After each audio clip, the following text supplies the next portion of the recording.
우리 옆에 분들에게 오늘 이렇게 인사하겠습니다. 오늘 말씀의 제목이 넘어져도 괜찮아인데, 넘어져도 괜찮습니다. 주님께서 일으켜 주십니다. 이렇게 인사하겠습니다. 넘어져도 괜찮습니다. 주님께서 일으켜 주십니다. 네, 원래 이런 느낌이죠. 넘어져도 괜찮아. 토닥토닥 하면서 괜찮아. 주님께서 일으켜 주셔. 괜찮아. 넘어져도 괜찮아. 다시 한번 우리 옆에 분들에게 반말로 하겠습니다. 이게 존댓말을 하니까 조금 이 느낌이 안 살아요. 넘어져도 괜찮아. 네. 넘어져도 괜찮아. 넘어져도 괜찮아. 괜찮아. 네. 네.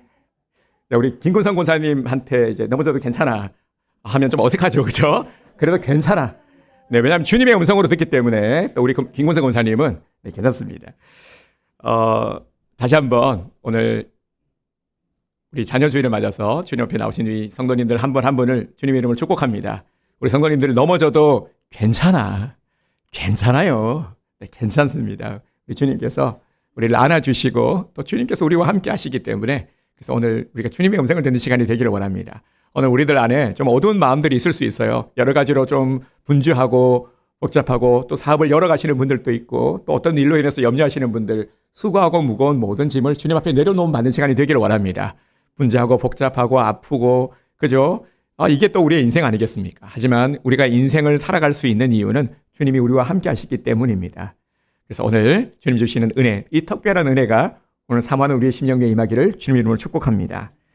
지금 생각해 보면은요, 어릴 적 교회의 풍경은 늘 시끌벅적했던 것 같습니다. 뭐 교회뿐 아니라 어딜 가도 동네 어디를 가도 아이들이 많았죠.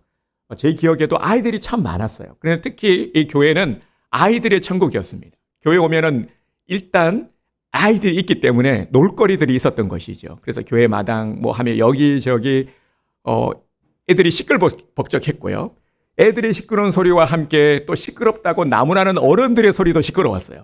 나 이런 자식들아, 교회가 놀이터냐? 저리 가.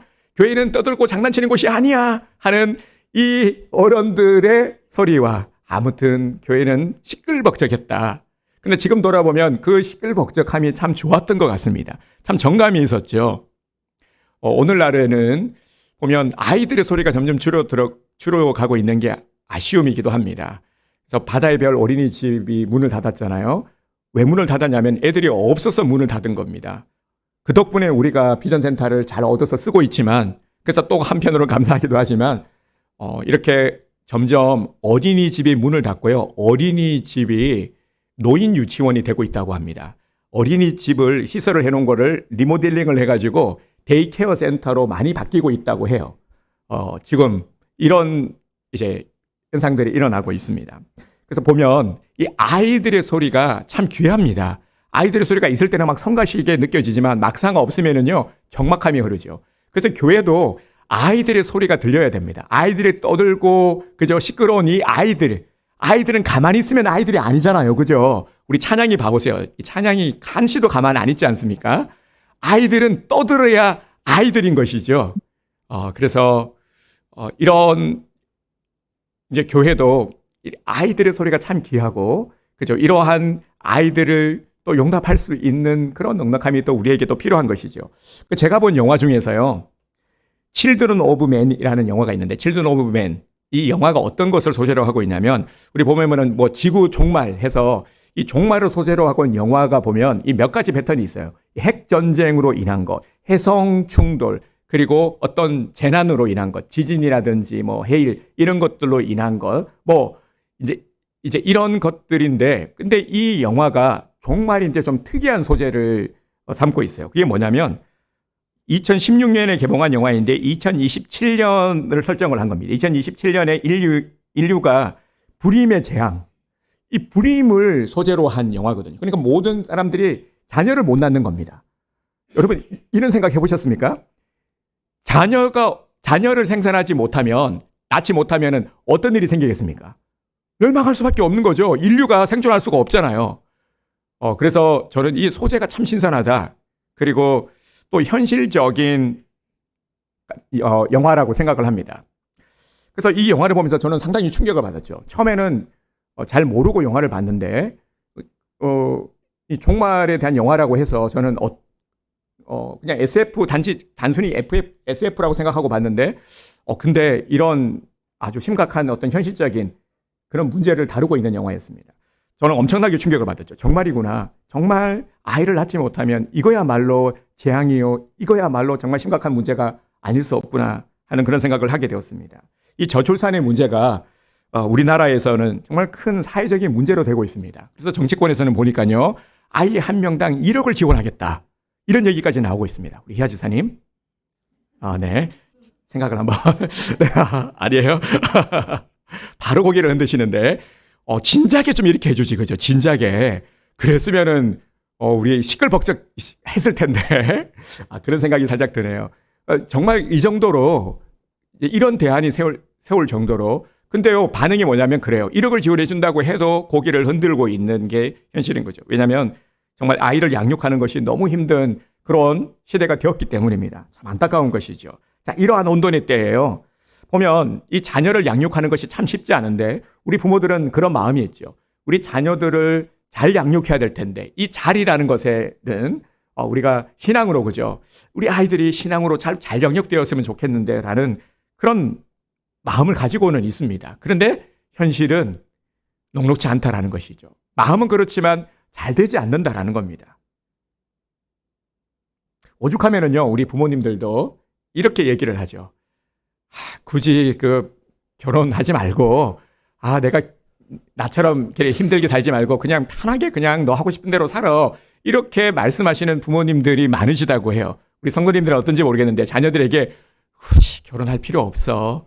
라고 말하는 이런 안타까운 모습을 보게 됩니다. 우리가 충분히 이해가 되죠. 왜 그렇게 말하는지. 그런데 우리가 항상 기준 삼아야 될 것들, 우리가 귀 기울여야 될 것들이 무엇인지를 우리는 잊지 말아야 됩니다. 많은 옳아 보이는 소리들도 있고 이해도 하고 공감도 할 수 있는 부분도 있지만 우리는 항상 성경이 어떻게 말씀하고 있는지를 놓쳐서는 안 됩니다. 오랜 역사를 봐도요. 우리가 성경을 통해서도 기독교의 역사를 통해서도 말씀을 기준 삼았지 않았을 때에 각자 자기 소견에 옳은 대로 살았을 때에 어떠했는지 어떤 혼란과 어떠한 아픔이 있었는지를 성경은 우리들에게 잘 보여주고 있습니다. 그래서 우리가 여러 가지 혼란스럽고 어렵고 어떻게 기준을 삼아야 되고 무엇이 옳은지가 참 혼란한 지금은 혼란의 시대죠. 이러할 때일수록 더욱더 우리가 신앙의 줄을 놓아서는 안 되는 것입니다. 우리가 말씀의 줄을 놓아서는 안 된다는 것입니다. 우리가 기준 삼아야 될 말씀을 놓치면 걷잡을 수 없는 미궁속으로 빠질 수밖에 없습니다.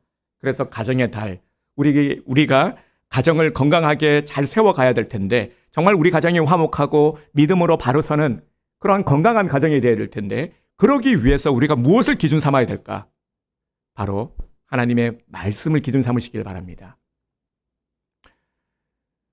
우리가 말씀의 기준 삼지 않으면 우리 가정은 흔들릴 수밖에 없습니다.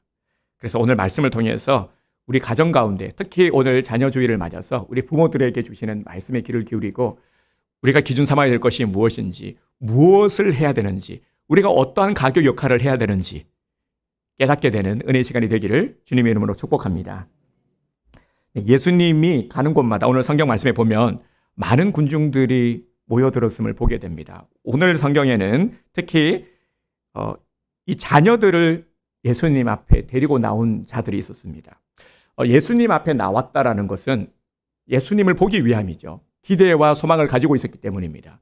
예수님을 만나고자 하는 사람들의 대부분은 어떤 마음이었을까요? 예수님을 통해서 기대하는 바, 아픔이 있는 자들이 나음을 입기 위해서 나왔겠죠. 그리고 예수님을 통해서 말씀을 듣기 위해서 말씀의 사모함이 있는 자들도 있었을 겁니다. 특히 오늘 본문에서는 자녀들을 데리고 나왔어요. 이 자녀들을 데리고 나왔다라는 것은 어떤 마음이었을까요? 13절을 보면은 예수께서 만져주심을 바라고 부모의 마음이죠. 그죠? 예수님 우리 자녀를 좀 축복해 주세요. 안쓰기도 좀 해주세요. 이런 마음 아니겠습니까? 혹은 우리 자녀들 중에 아픈 자들이 있을 수도 있겠죠. 주님 안수해 주셔서 좀 치유해 주세요. 아니면 우리 금쪽이 주님께서 축복해 주셔서 이 말씀 구러기 좀 인간답게 좀 사람 좀 되게 해주세요. 뭐 이럴 수도 있을 거고요. 예수님을 통해서 이런 기대하는 바 분명히 이 부모들에게 있었기 때문인 것이죠. 그런데 이제 문제가 발생을 했습니다. 부모는 이런 기대를 가지고 해서 아이들을 데리고 예수님 앞으로 나왔는데 근데 제자들이 어떻게 해버렸습니까? 제자들이 아이들을 쫓아버렸어요. 꾸짖었어요. 꾸짖어서 쫓아버렸습니다. 아마도 아이들이 소란을 피웠던 것 같습니다. 우리 아이들은 가만히 있으면 아이들이 아니라 그랬잖아요. 그죠? 어떤 일이 지금 애들이 한두 명도 아니고 좋게 아마 수백 명은 되지 않았을까. 그러니까 어떤 일이 일어날지 우리는 충분히 상상할 수가 있습니다. 애들이 떠들고 장난치고 막 그러니까 제자들은 당연히 애들이 떠드니까 예수님이 말씀하시는데 안 들리고 그럴 거 아니에요. 그래서 애들을 혼낸 거죠. 야 이놈들아, 지금 여기 이러는 데 아니야. 자 빨리 가. 너 여기서 떠들고 장난치면 안 돼. 예수님 말씀하시잖아. 이렇게 제자들이 아이들을 나무라고 아이들을 이제 쫓아버린 겁니다. 그런데 부모의 입장에서 보면은요, 지금 이렇게 해서 안 오겠다고 떼쓰는 아이를 억지로 끌고 왔는데 예수님을 만나도록 하기 위해서 어떻게든 예수님께 축복을 받고자 우리 아이를 데리고 왔는데 제자들이 떠든다는 이유로 꾸짖고 아이들 보고 가라고 했단 말이죠. 그러면 부모의 마음이 어떻겠습니까? 섭섭하겠죠, 그죠? 어떻게든 그래도 그렇지. 아니 그 아이들이 떠들기 여사지 그걸 가지고 뭐라고 하면 어떡하나. 그러면 애들은 또 얼씨구나 하면서 그봐 하면서 가버리면은 부모가 얼마나 또 섭섭하겠습니까? 아마 부모의 마음 좋을 리가 없겠죠. 분명 기대와 소망을 가지고 어렵게 데리고 왔을 텐데 말이죠. 그런데 예수님께 나아가는 것을 가로막는다면 어떤 부모가 또 자녀를 데리고 오려고 하겠습니까? 군중들의 시선도 엇갈리겠죠. 사람들이 거기에 모인 사람들도요. 부모의 마음으로 또 이를 이해하는 마음. 아이들은 또 떠들 수도 있는 거지. 그거 그냥 너그러이 봐주면 되지 하는 그런 부모들도 있을 거고, 또 보면은 아이들이 떠드는 꼴을 못 보는 사람들도 있어요. 보면 그죠? 우리가 교회 안에서도 보면은 아이들이 떠들면은 그냥 그걸 못 견뎌서 막 뭐라고 하는. 야 떠들면 안 돼. 나가서 놀아. 교회에서 이러면 안 돼. 하시면서 아이들을 혼내는 분들도 우리 있죠, 그죠? 똑같습니다. 예나 지금이나 이렇게 사람들의 반응도 분명히 엇갈렸을 겁니다. 근데 또 보면은 이 사람들 중에는요, 예수님에 대해서 오해하는 사람들도 있을 수가 있겠죠. 예수님이 제자들에게 마치 어떤 진행 요원처럼, 이게 스텝으로 말이죠. 그래서 제자들로 하여금 애들이 오면 제지하도록 그렇게 예수님이 시켰을 거다라고 오해를 할 수도 있을 겁니다. 그러니까 지금 이러한 오히려 아이들이 떠들고 어수선한 상황보다 이제 예수님의 제자들이 아이들을 제지하고 나무라면서 더 지금 분위기가 어수선해진 상황인 거지요. 이런 상황을 지금 정리해야 될 분이 예수님입니다. 그러니까 모든 시선은 예수님에게 쏠릴 수밖에 없죠. 예수님으로 인해서 빚어진 일들이기 때문에 말입니다. 자, 그런데 예수님은요, 우리가 상식적으로 생각하기에 당연히 이 제자들은 할 일을 한 거죠. 그죠? 아이들이 떠드는 것을 말려야 되는 것이 제자들이잖아요. 예수님이 말씀을 하시면은 제자들은 당연히 예수님이 말씀을 잘 하실 수 있도록 질서를 정연하게 하고 마치 스텝처럼 말이죠. 우리가 보기에 제자들이 마땅히 할 일을 한 겁니다. 근데 만약에 예수님이 말씀하고 애들이 막 떠들고 있는데 제자들이 가만히 있어. 그러면 오히려 그게 더 이상한 것 아니겠습니까? 우리가 생각하기에 제자들은 잘못한 게 없다. 마땅히 할 일을 한 거다. 그런데 예수님께서 어떻게 하시냐면은 13절을 보면 14절을 보면 예수께서 보시고 노하시어 이르시되, 오히려 예수님께서는요, 말리는 이 제지하는 제자들을 보고 화를 내시는 겁니다. 이게 어떻게 된 일이죠? 제자들은 마땅히 할 일을 한 것 같은데 예수님은 아이들을 나무라고 있는 제자들을 보고 화를 내시고 있는 겁니다. 제자들에게 노하시면서 야단을 치시고 있는 거예요. 이렇게 제자들이 공개적인 자리에서 야단 맞는 것을 보고는 또 반응이 또 엇갈리겠죠. 부모들은 예수님이 괜찮다고 하잖아. 좋아했을 것이고요. 그런데 문제가 제자들이죠. 제자들이 누구를 위해서 지금 이렇게 했습니까? 예수님을 위해서 이렇게 했단 말이죠.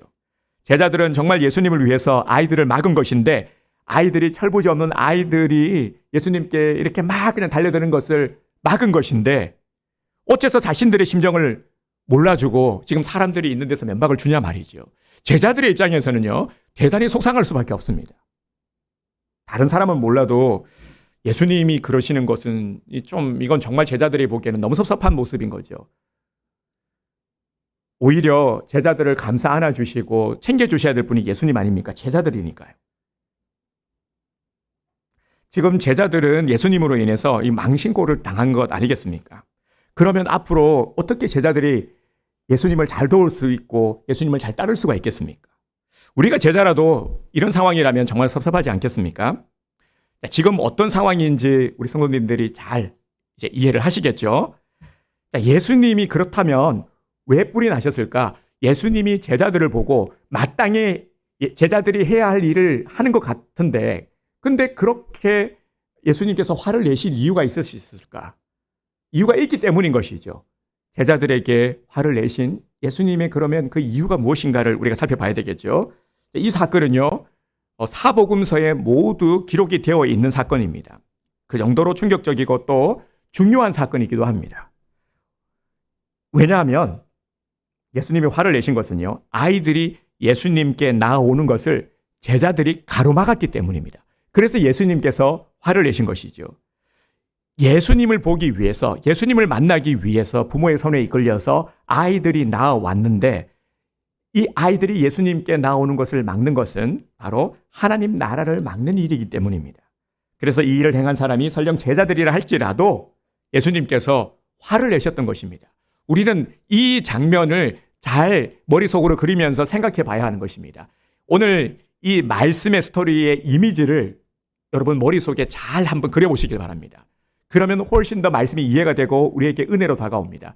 예수님께서 보여주시는 이 사진들, 장면들, 무엇을 말씀하고자 하는 것인지, 우리에게 무엇을 지금 일깨워주고자 하는 것인지를 말입니다.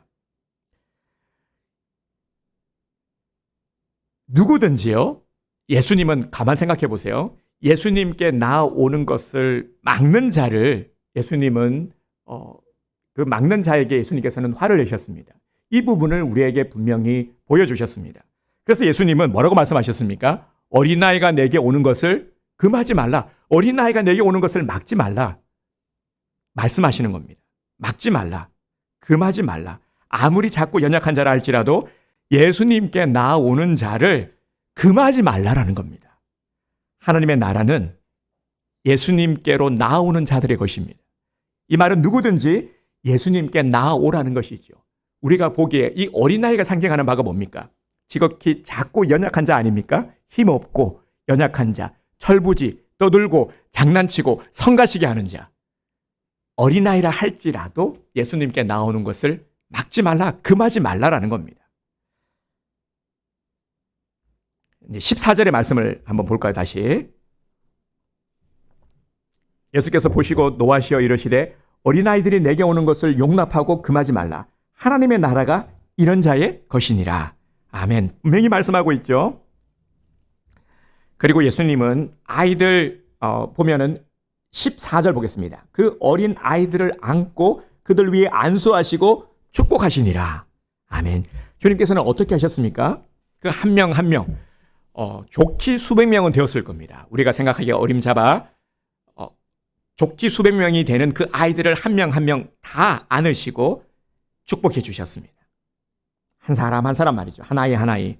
우리는 이런 예수님의 모습을 보고 우리가 배워야 하는 것이죠. 사랑하는 성도 여러분, 우리도 이제 부모된 입장에서요, 우리가 부모의 입장에서 우리가 또 생각을 해보고 또 제자들의 입장에서도 한번 생각을 해보기 원합니다.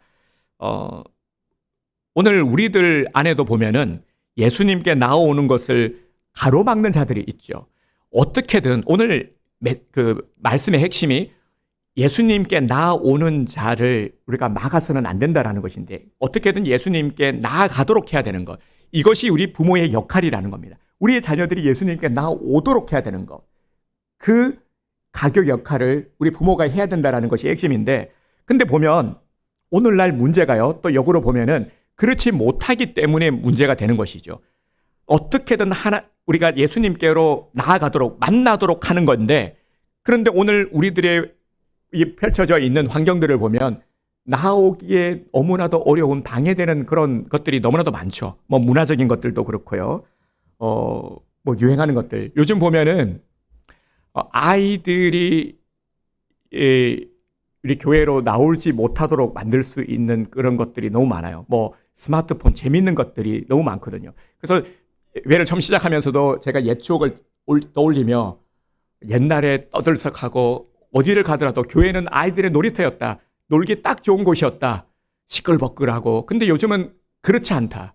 아이들이 혼자서도 할 수 있는 스마트폰 하나면은 그죠? 할 수도 있고 아이들이 없기도 하지만 그나마 또 있는 아이들도 못 나온다는 거죠. 교회로 나오기, 예수님을 만나야 되는데 우리가 오늘 아이들이 예수님을 만나는 방법이 교회를 통해서인데 근데 나오지 못하도록 만드는 것들, 그런 문화들, 유행하는 것들, 그리고 온갖 사상들, 예수님께로 나아가지 못하는 것들이 너무 많다라는 겁니다.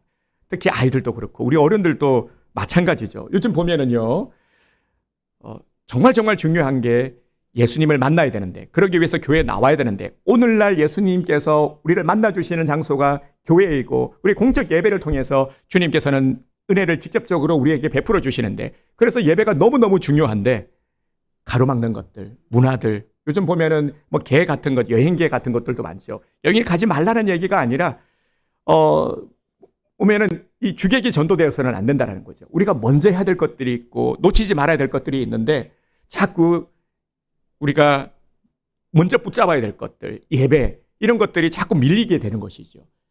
가볍게 여긴다는, 하나님께서 우리에게 주신 것들을 경외함이 중요한데 하나님은 경외하지 못하게 만드는 문화들, 이런 풍습들, 이런 것들을, 세상의 풍습을 쫓아가는 모습들이거든요. 이런 것들, 구체적인 것들이 너무나도 많습니다. 그래서 이런 것들을 우리가 보면서 잘 분별할 수 있어야 됩니다. 취할 것들, 긍정적이고 유익한 것들도 있지만, 하지만 정말 우리가 살펴 잘 분별해야 됩니다. 점점 나오지 못하도록 만드는 것들이 많아지고 있기 때문입니다. 우리 어른들도 그런데 아이들은 말할 것도 없죠. 그런데 문제는 세상은 그렇다 쳐요. 근데 우리 교회 안에서도 이런 가로막는 일들이 있다라는 것입니다. 상처난 마음을 붙잡고 예수님의 만져주심을 소망하며 나아왔는데 또 누군가로부터 가로막혀서 좌절당하고 실망하고 더 큰 상처를 안고 돌아가게 되는 자들도 있고요. 특히 또 우리 자녀들, 요즘 보면 부모들이 꼼짝 못하는 게 이런 거죠. 야, 이제 주일이라니까 예배 와. 예배 가야 돼. 예배 드려야 돼. 엄마, 나 시험이 얼마 남지 않아서 공부해야 돼. 공부해야 되는 말에 우리 부모가 꼼짝을 못해. 공부해야 된다 그러면은 이제 흔들립니다. 예배는 드려야 될 것 같긴 한데 얘가 공부를 하네? 공부를 한다네? 그러면서 이제 조금 고민되다가 그래, 시험이 얼마 안 남았으니까 그러면 너 이 한 번만 공부하고 시험 끝나고 교회 가야 돼? 근데 알고 보면 뭐 맨날 시험이야. 네, 항상 시험이 있어요. 다음 달에도 시험이 있고 그 다음 달에도 있고요. 근데 이렇게 되는 거죠. 이 부모들이 꼼짝 못하는 거예요. 그러니까 공부한다는데 이런 것들이 예수님께 나오는 것을 막고 있는 거예요. 부모가 아이들을 생각하는 게 아니라 막고 있는 거예요. 어떻게든 나올 수 있도록 길을 열어줘야 되는데 막고 있는 거예요. 이건 부모 잘못인 거죠. 이런 부분들을 정말 우리가 말씀을 통해서 냉철하게 우리가 돌아볼 수 있어야 됩니다. 그리고 또요, 이런 것들도 우리가 예를 들 수가 있겠죠. 교회 안에 보면은, 요즘 보면 다음 세대들이 점점 줄어가고 있는데, 우리 이제 다음 세대들이 교회에 나오기 싫은 이유를 이제 주로 어떤 얘기를 들고 있냐면은, 우리 특히 이제 청년들 같은 경우에, 이게 한 리서치 기관에서 설문조사를 했어요. 그런데 우리 청년들이 교회 나오기 싫어하는 이유가 뭐냐면, 바로 어른들의 편견과 간섭 때문이라는 겁니다. 어른들의 편견과 간섭. 그럼 우리 어른들은 이 얘기 들으면 되게 섭섭해요. 아니, 뭐 도대체 뭔 얘기를 했다고 왜 우리 보고 그러느냐. 우리 청년들 잘 되라고 좋은 얘기 해준 것밖에 없어. 그것 때문에 그런 거예요. 그 좋은 얘기 해준 것밖에 없는데 그 좋은 얘기를 우리가 잘못해줬기 때문인 거예요. 청년, 물론 틀린 얘기 하나도 없어. 맞아요. 제가 봐도 진짜 진심 어린 마음이야. 어딜 가도, 세상 어딜 가서 이렇게 이런 얘기를 들을 수가 있겠어. 진짜 진심 어린 마음으로 얘기를 해줬는데, 그런데 그 청년들이 부담스러운 거죠. 그런 말들이 부담스러운 겁니다. 그러니까 이 틀렸다라는 얘기가 아니라 우리 어른들이 우리 다음 세대들 청년들을 좀 이렇게 잘 배려해 줄 수 있었으면 좋겠다라는 생각이 듭니다. 그래서 어떻게든 우리들의 입장에서는 섭섭하죠. 도와주고 싶은데 도와주고 싶고 그런데 어떻게든 그 마음을 좀 몰라주는 거. 그냥 꼰대 취급하고 간섭한다라고 여기고 속상한 거죠. 물론 다음 세대들의 문제도 있습니다. 그런데요, 우리가 어른들이 좀 성숙됨을 좀 발휘했으면 좋겠어요. 그들이 잘했다가 옳다가 아니라 무조건 맞춰줘야 된다가 아니라 좀 너그러이 그들을 우리가 보듬어 줄 수 있어야 된다는 겁니다. 그래야 그들을 품고 그들을 세워갈 수가 있기 때문입니다. 안 그러면 다 튕겨져 가버리죠. 그래서 교회라는 곳은 먼저 된 자들이 나중된 자들을 잘 섬기는 곳입니다. 우리 어른들도 그렇고 특히 우리 다음 세대들하고 소통하는 것이 참 쉽지 않습니다. 저도 느끼고 집에서도 쉽지 않아요. 우리 딸들하고도 벌써부터 그렇습니다. 제 나름에는 나름 배려하고 한다고 하지만 탁탁탁 맡길 때가 많아요. 딱 분위기가 어색해집니다. 그러면서 이걸 어떻게 해야 되나 막 그럴 때도 많아요. 하지만 노력을 해야 되는 거지. 어떻게든 이해하고 품고 소통해 가기 위해서 우리 어른들이 이런 마음을, 특히 우리 부모들이 이런 마음을 좀 넉넉한 마음을 가져야 되는 것입니다. 그래서 교회라는 곳이 우리 온 세대, 모든 세대들이, 그래서 저는 요즘 보면은 교회들이 보면 뭐 유년부, 초등부 이렇게 나누잖아요. 그것보다 제일 좋은 게 뭐냐면 옛날 방식입니다. 같이 아이들과 함께 예배드리는. 그래서 요즘 다시 유행하고 있는 예배가 뭐냐면 온 세대 예배라고 해서요. 부서 예배를 따로 드리는 게 아니라 어른들과 함께 통합 예배를 드리고 양육만 따로 하는 겁니다. 예배가 딱 끝나자마자 아이들을 이렇게 학년별로 교사들이 딱 데리고 나가서 그렇게 양육하는 방식을 많이 취하고 있습니다. 왜냐하면 나눠놨더니 아이들이 신앙교육이 잘 안 된다는 거예요. 우리가 보면 아이들이 무엇을 통해서 신앙을 배우냐면 부모님들이 예배드리는 것, 찬송하는 것, 기도하는 것, 이런 함께 어우러져서 우리 대안학교의 교육 방식도 그러한 거잖아요. 학년을 나누고 하는 것이 아니라 함께 하면서 서로를 배려하고 이해할 수 있는 폭을 넓혀가는 것. 저는 그런 것이 참 좋다라고 생각을 합니다. 그래서 우리 교회 안에서도 이렇게 배려하고 이해할 수 있는 그런 소통의 훈련들을 우리가 해 나가야 하는 것입니다. 어린 자녀들이 교회에서 많이 외면당하고 있기 때문입니다. 사실은 대부분은 우리 어른들이 잘못하는 것이 참으로 많습니다. 생각한다고 하지만 우리 어른들은 이 딱 고정된 편견 같은 것들이 있거든요. 자기 주관이 분명히 있거든요. 근데 이런 것들이 순수한 아이들을 해칠 수가 있기 때문입니다. 내가 옳다 여기는 것, 이거 맞아, 이런 거죠. 나 맞아, 내가 인생을 살아도 너보다 많이 살고 내가 경험해 봐서 알아. 아유, 너 내 말만 들으면 돼. 이런 것들이 우리 안에 있는 거죠. 그래서 내 말대로만 들으면 돼. 너 그거 아니야. 라는 게 이게 아이들에게 강요로 느껴지고 부담이 되는 것입니다. 그래서 우리가 이럴 때는요, 한 가지 팁이 있습니다.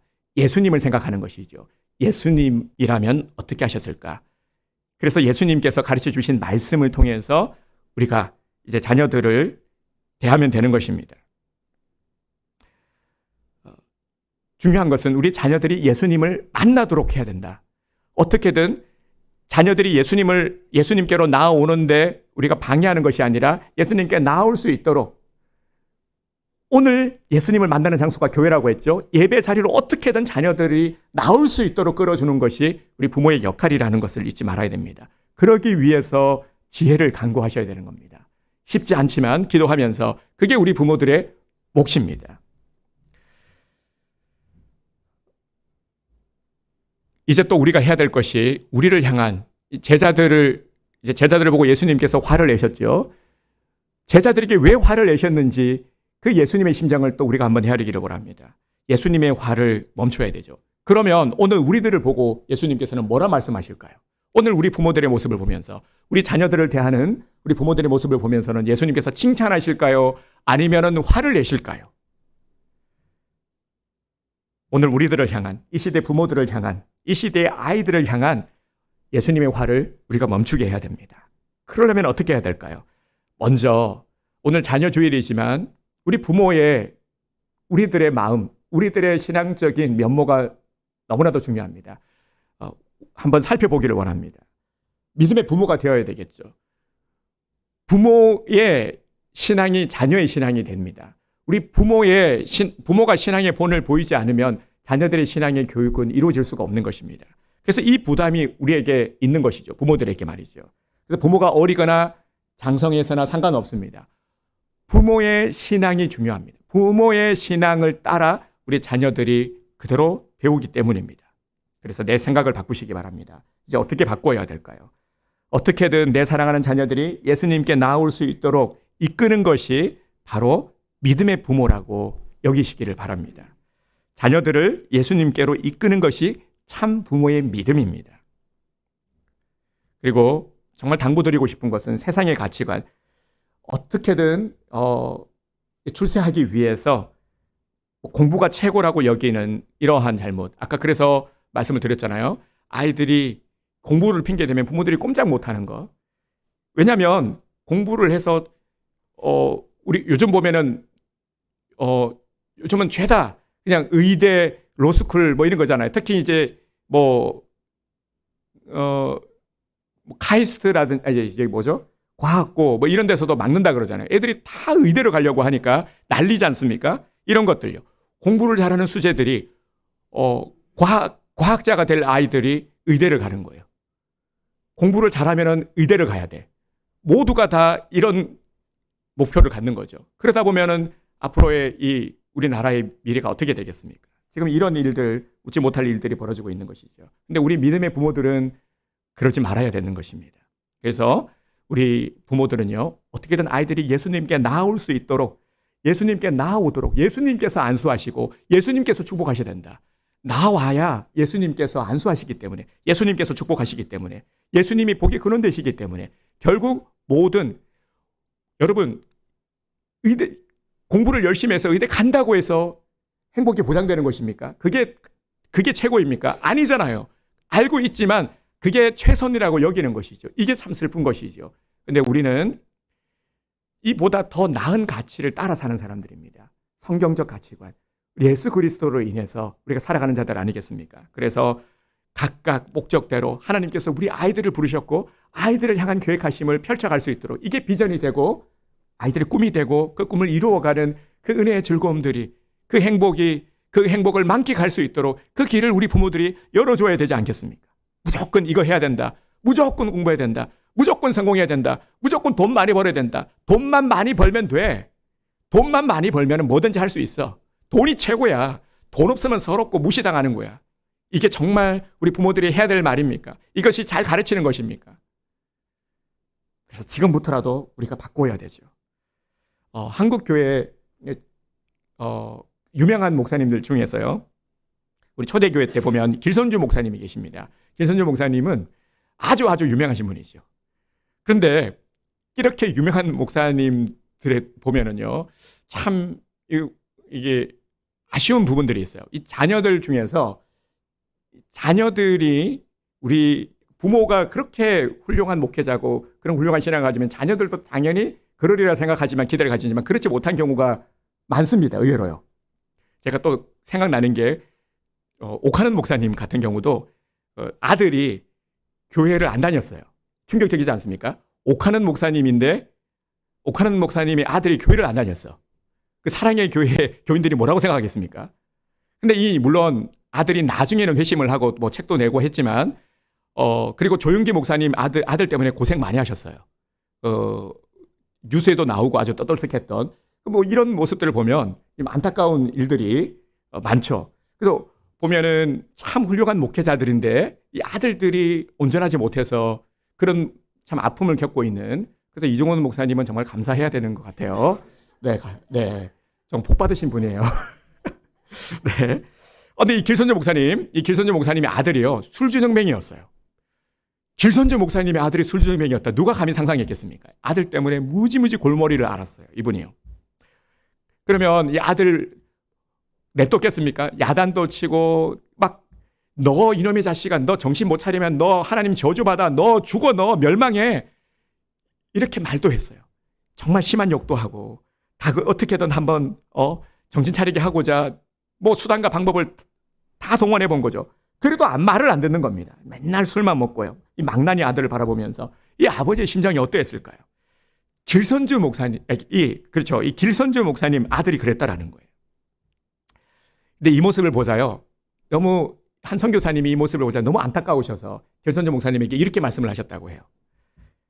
이제 이때는 이제 그 목사 안수를 받기 전 장로님이셨을 때인데, 길선주 장로님, 아들을 저주하지 말고 축복하세요. 선교사님이 이렇게 한마디를 했다고요. 근데 길선주 목사님이 아들 때문에 골머리를 앓고 있다가 그 말이 하나님의 음성처럼 들린 거예요. 아들을 축복하라 하시는구나. 그래서요, 길선주 목사님이 100일 작정 새벽 기도를 드리게 됩니다. 100일 동안 이제 이분에게서 배워야 될 게 이거예요. 기도만 하신 게 아니라 100일 동안 매일 실천하는 게 뭐냐면, 그동안은 아들 이놈 자식아 너 죽어, 너 하나님이 너 저주하셔, 그러면 너 인생 망쳐, 막 이렇게 했잖아요. 매일 한마디씩 축복하는 거예요. 내가 너를 사랑한다, 축복한다. 쉽지 않았겠죠. 이거 참 잘 안 되는 거예요. 하지만 결단하고 시작을 한 겁니다. 100일 동안 작정 새벽 기도를 하고 망나니 아들을 축복하기 시작한 겁니다. 이렇게 100일이 흘러갔어요. 새벽 기도가 끝나고 다음 날이었습니다. 여느 때처럼 새벽 기도를 드리고 있는데, 새벽 기도 시간에, 예배 시간에 이 망나니 아들이 술 이빠이 쳐드시고 나온 거예요. 나오자마자 앞으로 나와서 그냥 엎드려가지고 대성통곡을 하는 일이 일어난 겁니다. 그 이후로요, 아들이 변화되었다고 해요. 여러분, 자녀들 걱정되시죠? 이 길선주 이 목사님도 그러셨다라는 거예요. 어떻게든 예수님을 만나도록 해야 되는 것입니다. 이게 부모의 역할입니다. 내가 할 수 있는 것들은 지극히 한계가 있어요. 안 됩니다. 다 내 마음같이 잘 안 되죠. 우리 자녀들 잘 되기를 바라지만 정말 이 자식이 어떻게든 잘 되기를 바라고, 나의 어떤 아픔과 나의 어떤 그런 것들을 좀 다습하지 않았으면 좋겠는데, 그런데 그렇지 않은 것 같아서 또 마음이 쓰이고 걱정도 되고 말이죠. 하지만 이런 마음들을 우리가 가지고 오늘 이 자리에 나왔죠. 주님께서는 이런 우리들에게 말씀하시는 겁니다. 뭐냐면 바로 예수님께 나올 수 있도록 하라는 겁니다. 나에게 데리고 와라. 나에게 데리고 오렴. 내 앞으로 나오면 내가 자녀를 안수하겠다, 축복하겠다. 오늘 우리 부모님들에게 말씀하고 계시는 겁니다. 그리고 우리 부모님들은 예수님의 마음으로 자녀를 대할 수 있어야 됩니다. 욕심은, 우리 부모의 욕심, 높은 기대치, 이런 것들이 자녀들 망치게 하고 있다는 겁니다. 이미 그 일들이요, 이 우려가 예전부터 있었는데, 유독 우리나라가 보면은 이 교육이 좀 치맛바람, 이것도 옛날부터, 우리 때부터 있었던 얘기잖아요. 저 때부터도 이 유독 좀 교육열이 셉니다. 그래서 제가 유학을 할 때도 보면 웃지 못할 일이, 한인타운 같은데 그 한인들이 학군을 형성을 한 겁니다. 이 학군이라는 게 강남 8학군 뭐 이런 학군이요, 우리 한국인들이 모인 곳에 그 학군을 만들어 버리는 겁니다. 대단한 민족이에요. 우리 민족이에요. 우리 민족하고 맞짱을 뜰 수 있는 민족이 중국인들이라고 해요. 중국인들도 만만치 않다고 합니다. 이런 일들이 지금 일어나고 있는 거죠. 그런데요, 그렇게 했을 때 어떤 결과물들이 나왔냐라는 겁니다. 아니라는 것, 이제는 정말 나중에 후회하는 일이 좀 없었으면 좋겠습니다. 그래서 오늘 우리 부모님들에게 무엇을 해야 될지를 주님께서는 일깨워주고 계십니다. 지금도요, 어리거나 장성하거나 상관없습니다. 우리 사랑은 내리사랑, 우리 부모들은 우리 자식들을 영적인 부모로서 끝까지 책임져야 될 책임이 있는 것이죠. 그래서 우리 자녀들이 주님께로 나올 수 있도록 계속해서 기도하시기를 바랍니다. 그리고 애쓰시기를 바랍니다. 어떻게든 나오기만 하면 된다. 다른 어떤 것들, 세상적인 것들 주기보다 주님, 예수님을 만나면 된다. 그러면 예수님께서 책임지신다. 내가 책임지려고 하면 얼마나 힘듭니까? 그런데요, 내가 책임져야 될 거는 바로 신앙적인 부분들만 책임을 지면 되는 겁니다. 그럼 나머지는 주님께서 알아서 하시는 거예요. 그래서 오늘 우리들을 이곳으로 주님께서는 불러 모으신 겁니다. 우리에게 말씀하시고 우리를 축복하시고자 정말 주님께서 사랑하시는 우리 부모로 세우기를 원하고, 또 우리 자녀들을 사랑하시기 때문에 우리 자녀들을 축복하기를 원하시는 겁니다. 사랑하는 성도 여러분, 이제 우리가 어떻게 해야 되겠습니까? 우리 오늘 제자들이 혼난 것을 잘 생각하시길 바랍니다. 어떻게든 우리 자녀들이 예수님께 나올 수 있도록 이끄는 우리 부모들이 되기를 바랍니다.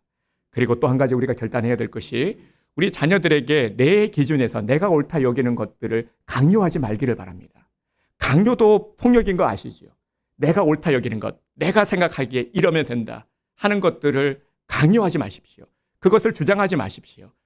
항상 예수님이라면 성경에서 어떻게 말씀하고 있는지를 생각하고 말씀하시기를 바랍니다. 그리고 길선주 목사님처럼 맞는 말이죠. 틀린 말 하나도 없어요. 우리 교회 안에서 우리 청년들이 그동안 느꼈던 상처 다 똑같은 거죠. 틀린 말이 아니라 방법이 잘못된 것이고 우리들의 마인드가 잘못된 것이죠. 정말 예수님이라면은 어떻게 말씀하셨을까를 생각하시길 바랍니다. 그리고 우리의 입술로는요, 격려의 말, 칭찬의 말, 그리고 세워주는 말들을 우리가 해야 됩니다. 그렇게 할 때에 우리 자녀들이 변화되어 갈 수가 있는 겁니다. 그렇게 할 때에 예수님께로 나올 수 있고, 그리고 그럴 때에 변화가 되는 것입니다. 오늘 이것을 꼭 말씀드리고 싶습니다. 우리 오늘 자녀 주일이죠. 그래서 오늘 부모된 우리들이 정말 어떠한 모습으로 다시금 서야 될지, 회복돼야 될지를 우리가 말씀을 통해서 함께 우리가 나누었습니다. 우리의 자녀들이 나중에 하나님의 나라를 위해서 무엇을 할지 모르죠. 이것이 우리의 또 비전이요, 우리가 기대하는 바 아니겠습니까? 우리 다음 세대 아이들이 있어요. 우리 교회도 많지는 않지만 우리 한 10명 정도 이렇게 나와서 예배를 드리고 있는데 우리 아이들 기대되지 않습니까? 앞으로 이 아이들이 무엇을 할지, 어떻게 멋지게 쓰임을 받을지 여러분 정말 기대되지 않습니까? 그렇게 우리의 소망을 심어가는 것입니다. 그리고 오늘 우리 부모님들이 또 노력해 주셔야 될 것들이 우리 자녀들에게 꼭 축복의 말을 좀 합시다. 넘어져도 괜찮아. 그래서 오늘 제목을 이렇게 정한 겁니다. 넘어져도 괜찮아. 야, 너 이것밖에 못해? 내가 너한테 뭐라고 그랬어? 너는 말을 해도 말귀를 못 알아듣냐? 이게 아니라 넘어져도 괜찮아. 말해줄 수 있기를 원합니다. 그리고 다음 말, 주님이 너를 일으켜 주실 거야. 주님이 너와 함께 하셔. 엄마 아빠가 기도하고 있어. 이렇게 신앙적인 메시지를 꼭 던지시기를 바랍니다. 오늘 그럴 때에 우리 부모님들의 기도를 들으시고 우리 가정을 주님께서 복에 거는 축복의 통로가 되는 복된 믿음의 가정으로 세우게 될 줄 믿습니다.